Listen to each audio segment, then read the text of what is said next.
Welcome back बच्चों। अभी मेरे प्रीवियस वीडियो में मैंने आपको कुछ टॉपिक्स बताए थे जो कि बिजनेस स्टडी के चैप्टर 11 क्लास 11th चैप्टर का नाम है इंटरनेशनल बिजनेस या ट्रेड या फिर अंतर्राष्ट्रीय व्यापार। उसके बारे में हमने चर्चा की है। बाकी के बचे हुए टॉपिक्स हम इस वीडियो में कवर करने जा रहे हैं, जिसमें पहला टॉपिक है प्रतिबंधित गोदाम, बॉन्डेड वेयर हाउसेस। देखिए, वेयर हाउसिंग जो होती है वो बहुत ही ज़रूरी होती है किसी भी बिजनेस के लिए, क्योंकि अगर business extra stock pile up करता है तो उसको रखने की प्रॉब्लम अराइज होती है। उसको हम कहाँ रखें? दैट मीन्स कि जो भी इम्पोर्टर और एक्सपोर्टर हैं उनको अपने गुड्स को रखने के लिए एक सेफ और एक पर्टिकुलर जगह, एक एरिया चाहिए होता है। तो वो कहाँ रखते हैं अपने गुड्स को बच्चों? वेयर हाउसेज में रखते हैं, और इसी सर्विस का नाम होता है वेयर हाउसिंग सर्विसेज। जब हम किसी दूसरी कंट्री से गुड्स इंपोर्ट करते हैं तो हम यूजुअली पोर्ट पर लेकर उसको आते हैं, बंदरगाह पर लेकर आते हैं। पोर्ट्स पर जैसे ही गुड्स उतारा जाता है, वैसे ही आपको पता होगा कि जब भी गुड्स इंपोर्ट किया जाता है इंडिया में दूसरी कंट्री से, इंटरनेशनल लेवल पर जब इंपोर्ट किया जाता है गुड्स को, तो उसके ऊपर कस्टम ड्यूटी चार्ज की जाती है। अब मान लीजिए गुड्स मुंबई पोर्ट पर या मुंबई बंदरगाह पर लाए गए। जिस इंसान ने गुड्स इंपोर्ट करवाए थे को मुंबई पहुंचने में अभी बेटा मान लीजिए 4 दिन लगेंगे। अब ऐसे में क्या होगा बच्चों? गुड्स तो पहुंच चुके हैं पोर्ट्स पर, लेकिन वो व्यक्ति 4 दिन बाद आ रहा है, तो 4 दिन के गैप में इस गुड्स को कहाँ रखा जाएगा? हम शिप में तो उसको छोड़ नहीं सकते ऐसे ही उसके हाल पर कि शिप 4 दिन और खड़ी रहे और उसमें सामान भी रखा रहे। तो इसके लिए एक वेयर हाउस बनाया गया जिसे बॉन्डेड वेयर हाउस कहते हैं या फिर प्रतिबंधित गोदाम। ऐसे वेयर हाउसेस को गवर्नमेंट से लाइसेंस लेना पड़ता है। यहाँ पर वो गुड्स रखते हैं जिन पर अभी टैक्स और ड्यूटी पे नहीं हुई है। नेक्स्ट टॉपिक हम देखेंगे बच्चों, निर्यात संवर्धन या एक्सपोर्ट प्रमोशन। एक्सपोर्ट प्रमोशन का मतलब है कि निर्यात को बढ़ावा देना। प्रत्येक देश निर्यात अधिक एवं आयात में कमी चाहता है। मतलब हर देश यही चाहता है बच्चों कि उसके देश में ज़्यादा से ज़्यादा निर्यात हो, ज़्यादा से ज़्यादा एक्सपोर्ट हो और कम से कम इंपोर्ट हो या आयात हो, जिससे देश में विदेशी मुद्रा का पर्याप्त भंडार रहे। स्वतंत्रता के बाद से ही हमारे देश की भुगतान जो संतुलन की स्थिति थी वो काफ़ी निराशाजनक रही। इस पीरियड में आयात बहुत अधिक थे और निर्यात कम थे। अब हम देखते हैं कि भारत क्या क्या आयात करता है। जैसे कि उदाहरण के लिए कच्चा तेल, सोना, मोती या कीमती पत्थर, इंजीनियरिंग गुड्स आदि। भारत के शीर्ष 5 आयात स्रोत, जैसा कि हम इस टेबल में देख रहे हैं बच्चों, इस टेबल में 3 कॉलम है। पहले कॉलम में देश, दूसरा मूल्य दिया हुआ है बिलियन में, इसके बाद कुल आयात का प्रतिशत दिया हुआ है। देश वाले कॉलम में हम देख रहे हैं सबसे पहले चीन, उसके बाद अमेरिका, इसके बाद संयुक्त अरब अमीरात, फिर सऊदी अरब और फिर इराक। मूल्य वाले कॉलम में हम देख रहे हैं चीन से हम 70.32 बिलियन में इंपोर्ट करते हैं, अमेरिका से 35.55 बिलियन में, संयुक्त अरब अमीरात से 29.78, सऊदी अरब से 28.48, इराक से 22.37। इस तरह से सबसे ज्यादा जो हम आयात करते हैं वो चीन से करते हैं। अब कुल आयात का प्रतिशत में हम देख रहे हैं कि 13.68% जो आयात किया जाता है टोटल हमारे देश में, उसका 13.68 सिर्फ और सिर्फ चाइना से ही इंपोर्ट किया जाता है। इसके बाद अमेरिका का नंबर आता है जहां से 6.92% इंपोर्ट किया जाता है। देन संयुक्त अरब अमीरात का नंबर आता है, वहां से 5.79% एंड देन सऊदी अरब यहाँ से 5.54 और इराक से 4.35। तो इस टेबल से हमें समझ में आ चुका है कि सबसे ज्यादा हम इंपोर्ट कहाँ से करते हैं? चाइना से करते हैं। इस प्रकार बच्चों हमने देखा कि चीन से हमारी इकोनॉमी का 13.68% आयात किया जाता है, इसीलिए तो हम व्यापार घाटे में रहते हैं। निर्यात एवं आयात की खाई को खत्म करने के लिए सरकार द्वारा निम्न प्रयत्न किए जा रहे हैं। इसके अलावा अभी पूर्व में प्रधानमंत्री नरेंद्र मोदी जी द्वारा मेक इन इंडिया के बारे में भी हम लोगों को अवगत कराया गया है। इस स्कीम को लाने का एक उद्देश्य मेन यही है कि इंडिया बिजनेस के क्षेत्र में आर्थिक रूप से अंतर्राष्ट्रीय स्तर पर सुदृढ़ हो सके और हमारी इकोनॉमी जो है वो अच्छी स्थिति में पहुंच सके, क्योंकि हम जो बाहर के देशों से बहुत सारा सामान आयात कर रहे हैं, क्यों ना हम वही सामान अपने देश में बनाने लगे। और जब हम अपने देश में बनाने लगेंगे तो हम आर्थिक रूप से कहीं ना कहीं सक्षम और सबल हो जाएंगे, क्योंकि हमारा पैसा हमारे देश में ही रहेगा, हमें दूसरे देश को उसको पे नहीं करना पड़ेगा। अब हम पढ़ेंगे विदेशी बीजक के बारे में, जिसको फॉरेन इनवॉइस कहा जाता है। विदेशी बीजक एक विवरण होता है जो निर्यातक द्वारा आयातक को, मतलब कि एक्सपोर्टर द्वारा इंपोर्टर को सेंड किया जाता है, भेजा जाता है। ये भेजे गए माल का मूल्य तथा उस पर किए गए समस्त व्यय, कमीशन आदि का विवरण प्रस्तुत करता है। और ये एक डॉक्यूमेंट होता है जिसमें ये लिखा होता है कि आपने क्या क्या चीज़ें परचेज की हैं, क्या क्या खरीदा है, कितनी कितनी क्वांटिटी में खरीदा है, कितने कितने प्राइस पर खरीदा है। सो ये सारी डिटेलिंग इस पर्टिकुलर पेपर पर होती है, जिसको हम इनवॉइस का नाम देते हैं। बच्चों, इस प्रकार हम कह सकते हैं कि बीजक या इनवॉइस जो रहता है उसमें एक इंफॉर्मेशन रहती है, ये एक डॉक्यूमेंट रहता है जो कि गुड्स की क्वालिटी, क्वांटिटी और प्राइस के बारे में सूचना देता है। बेटा, अब हम देखेंगे विदेशी व्यापार के महत्वपूर्ण प्रलेख, important documents used in foreign trade और इंटरनेशनल ट्रेड। पहला है बंधक पत्र, दूसरा है चार्टर्ड पार्टी या नवभाटक पत्र, तीसरा है जहाजी बिल्टी, चौथा है कप्तान की रसीद, पांचवा है मूल स्थान या उत्पत्ति का प्रमाण पत्र, वाणिज्य दूतावास या बीजक, नेक्स्ट जहाजी आज्ञा पत्र, उसके बाद जहाजी बिल, देन डॉक वारंट या गोदी वारंट, डॉक चालान या गोदी चालान, इसके बाद प्रवेश बिल या आगम पत्र, इसके बाद दर्शनी प्रवेश बिल और आदेश पत्र या व्यय आदेश, ऑर्डर और इंडेंट भी जिसको हम कहते हैं। पहला हमारा है बंधक पत्र। निर्यातक भुगतान की प्रतीक्षा से बचने के लिए बैंक को एक अधिकार पत्र दे देता है, जिसमें बैंक को यह अधिकार दिया जाता है कि विपत्र भुगतान न होने पर वह माल किसी अन्य को बेच सकता है। इसी अधिकार पत्र को बंधक पत्र कहते हैं। अब बच्चों हम देखते हैं चार्टर पार्टी या नवभाटक पत्र। विदेशी व्यापार में माल जहाज के द्वारा ही भेजा जाता है। समुद्री यातायात सस्ता एवं सुविधाजनक होता है, परंतु इसके लिए जहाजी कंपनी से प्रथम विदा करना आवश्यक होता है। चार्टर्ड पार्टी से तात्पर्य उस प्रथम विदे से है जो उस समय किया जाता है जबकि माल अधिक मात्रा में भेजना हो और पूरा जहाज या उसका कोई भाग किराए पर लिया जाता है। अब बच्चों हम देखते हैं जहाजी बिल्टी। जब भेजे जाने वाले माल की मात्रा कम होती है तो किसी साधारण जहाज द्वारा माल भेजने के लिए जहाजी कंपनी से प्रथम विदा किया जाता है। जहाजी कंपनी माल ले जाने के संविदे के रूप में तथा माल प्राप्ति के लिए एक रसीद देती है। इस प्रलेख या रसीद को जहाजी बिल्टी कहते हैं। बच्चों अब हम देखते हैं कप्तान की रसीद। यह एक साधारण पत्र है जो जहाज पर माल लादने पर कप्तान द्वारा डाक अधिकारी को दिया जाता है। इसमें माल के बंडलों की संख्या तथा पैकिंग के बारे में जानकारी होती है। इस पर जहाज के कप्तान के हस्ताक्षर होते हैं। नेक्स्ट हम देखते हैं बच्चों मूल स्थान या उत्पत्ति का प्रमाण पत्र। कुछ देश आपसी समझौते के अंतर्गत मित्र देशों से आने वाले माल पर आयात कर में छूट देते हैं, अतः इस छूट को प्राप्त करने के लिए अन्य प्रलेखों के साथ मूल स्थान का प्रमाण पत्र भी संलग्न किया जाता है या फिर लगाया जाता है।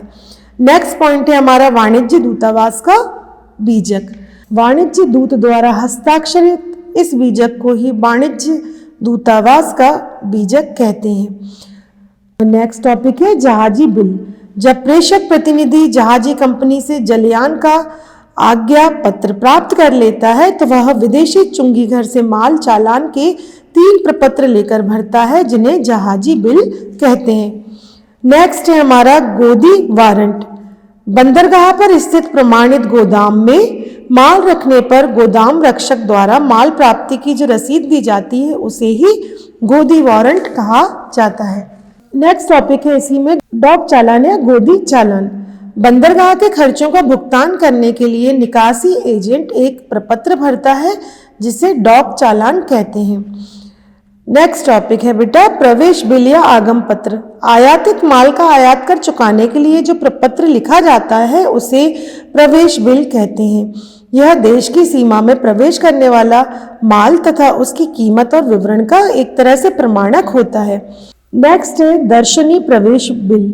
जब निकासी प्रतिनिधि को आयात किए जाने वाले माल का पूर्ण विवरण ज्ञात या प्राप्त नहीं होता है, तब वह चुंगी कर विभाग से जो फॉर्म लेकर भरता है उसे दर्शनी प्रवेश बिल कहते हैं। आदेश पत्र या व्यादेश, ऑर्डर और इंडेंट।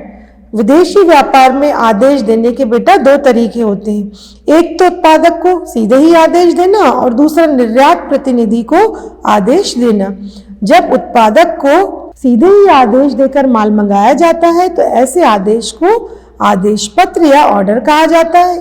इसके विपरीत निर्यात प्रतिनिधि की मध्यस्थता द्वारा माल मंगाने पर दिए जाने वाले आदेश को व्यादेश या इंडेंट कहते हैं।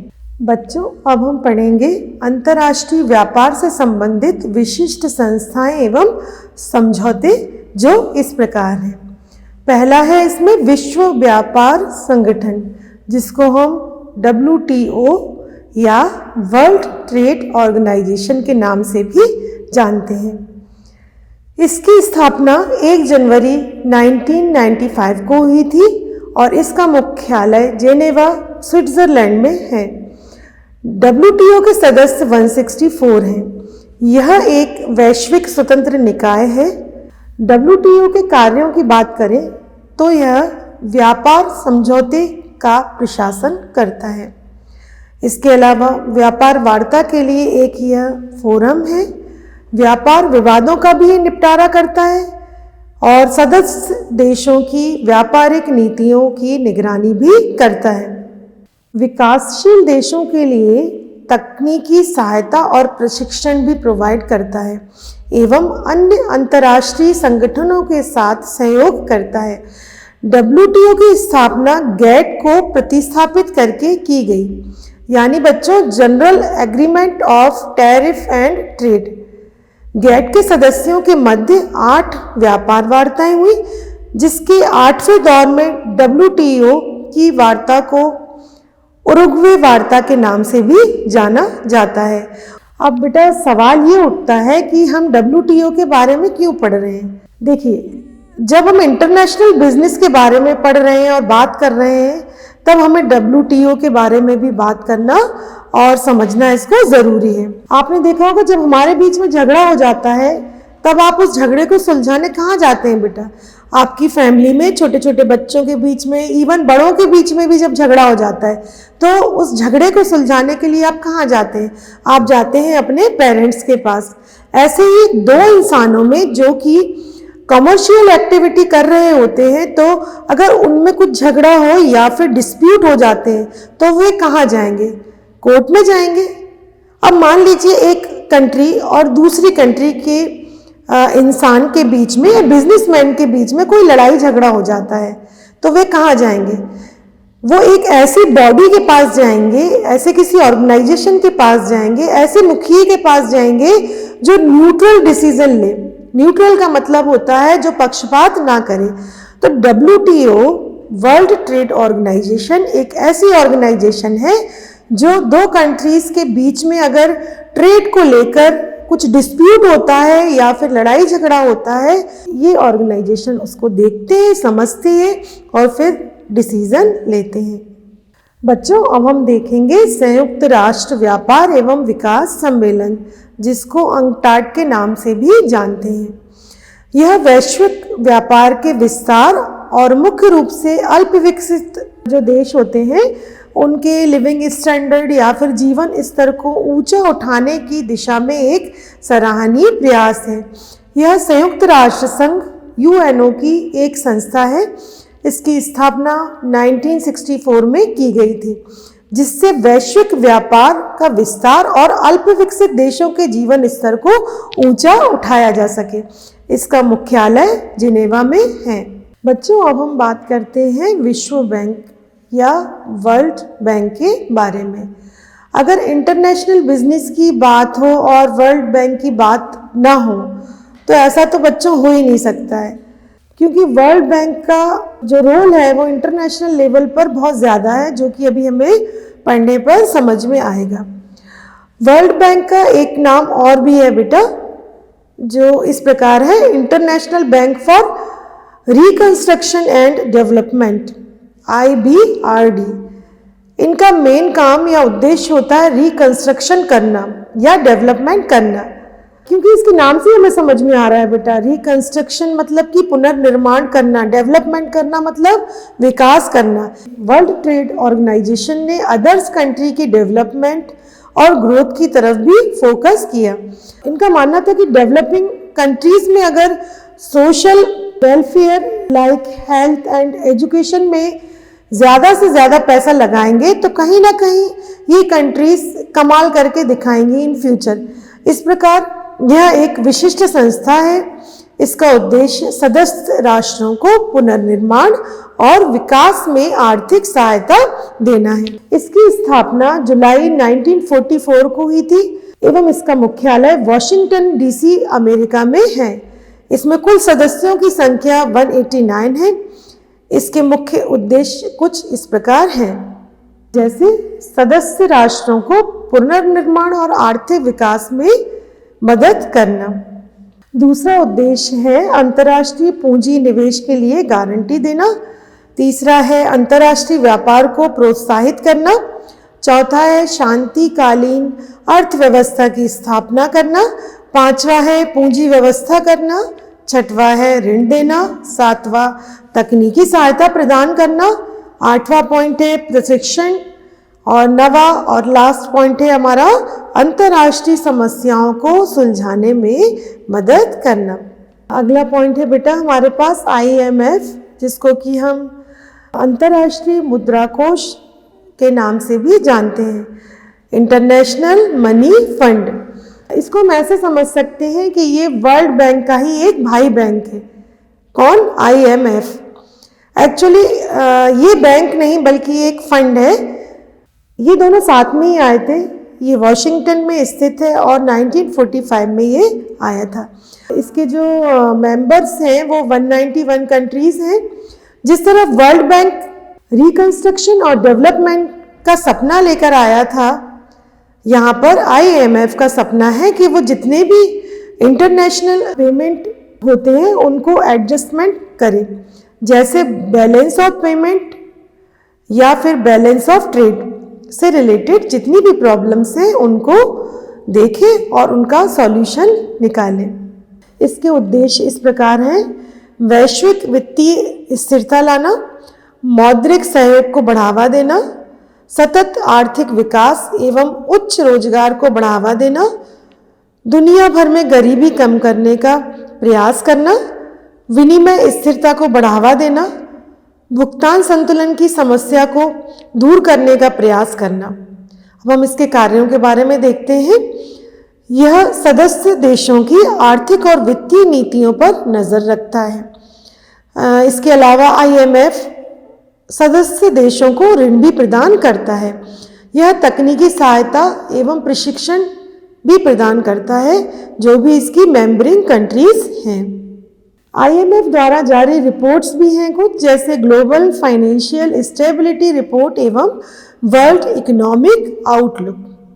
बच्चों, इस चैप्टर में हमने इंट्रोडक्शन ऑफ इंटरनेशनल ट्रेड, अंतर्राष्ट्रीय व्यापार के प्रकार, इसके लाभों के बारे में, अंतर्राष्ट्रीय व्यापार में कोई कंपनी कैसे प्रवेश कर सकती है, अभी तक हमने पढ़ा। फिर हमने देखा आयात व्यापार की प्रक्रिया या प्रोसीजर क्या है। निर्यात व्यापार का प्रोसीजर भी हमने देखा।